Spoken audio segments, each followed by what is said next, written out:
Oh, hi, welcome to Left Foot Forward. So, you may have seen in the news this week that BrewDog, the beer company and brewery, has been sold for a knockdown price after it went into administration, and that has resulted in hundreds of job losses and also numerous pub closures. And that's all bad enough, but the story behind this is absolutely crazy, and it's worth looking at in a bit more detail because it tells us so much about capitalism as it exists in 2026. So in the article in the BBC website, which I'll put up on the screen now, it highlights the role of James Watt in particular, who was one of the co-founders of the brand back in 2007. And it's worth looking at how he and his fellow senior leaders at BrewDog ran the company, because it goes a long way to explaining why things have ended this way. So in the article it says co-founder James Watt has apologised to staff and investors and admitted he made many mistakes after hundreds of jobs were lost following the sale of the brewer and pub chain. And the company's brewery and 11 bars were bought by US firm Tilray for £33 million after it went into administration, but 38 other pubs closed and 484 staff have been made redundant. And then union staff and investors have voiced anger at how the sale of the business was handled. And then in a statement posted online, Watt said it had been an incredibly hard week and that he was heartbroken for those who had lost their jobs and invested in its equity for punk scheme.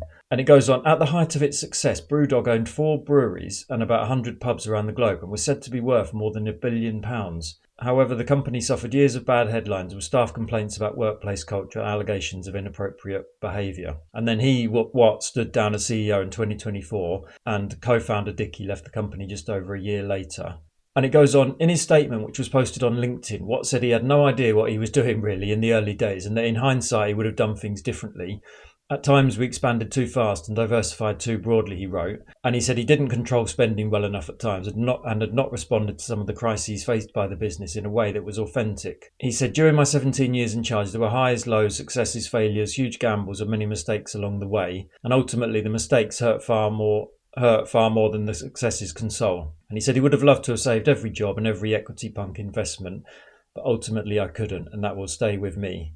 And so beyond what's reported there in the BBC article, there's a few different aspects to this story that are worth focusing on and which also tell us a lot about capitalism in this country. So firstly, in that article there, it touched on the issue of workplace culture at BrewDog over many years. Now, you might remember that in 2021, over 60 former BrewDog employees wrote an open letter alleging a toxic work culture of fear, bullying and misogyny centred on a sort of cult of personality around founders Watt and Dickey. And despite them responding at the time to say that they would listen and they would learn, follow-up open letter in 2024 noted that the culture of fear persisted, and that was particularly around pay and union engagement.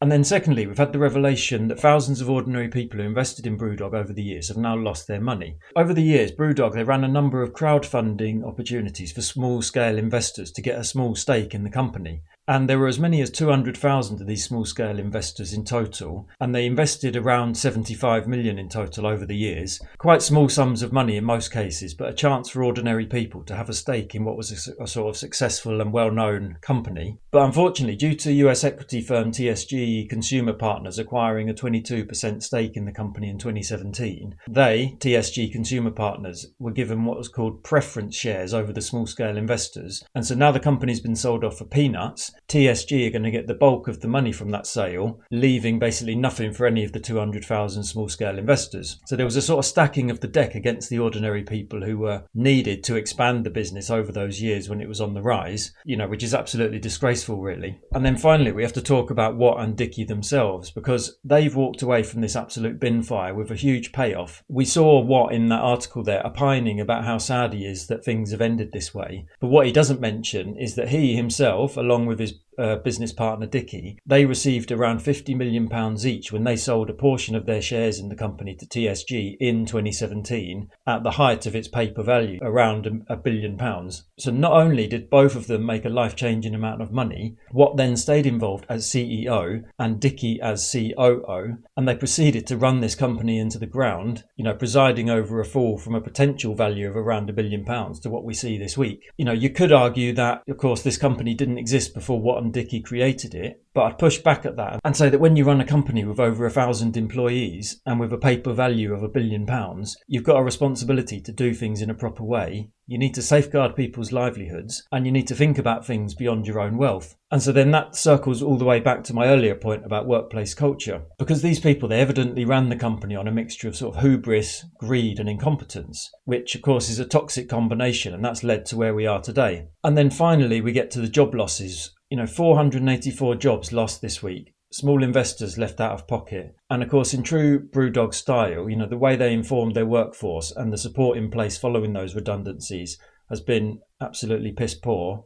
as described by the unions and the employees themselves. And then to cap it all off, Watt announced his mea culpa on LinkedIn of all places. Absolute tosser. And so I wanted to think a bit more broadly about why this BrewDog collapse is sort of emblematic of corporate culture in this country. Because the end result always seems to be the same in these cases, doesn't it? The reckless, greedy bosses who ran this company into the ground, they walk away with huge sums of money, while it's the staff on low incomes and the small investors who are left to foot the bill and have to deal with the fallout from their incompetence. So you've now got nearly 500 people going out looking for work in the worst jobs market for years. You've got small investors who've lost 10, 15 or £20,000 in some cases. And of course, all that money's lost from the productive economy. The reason why it's worth looking beyond BrewDog is because this story is the same everywhere you look across British corporate culture.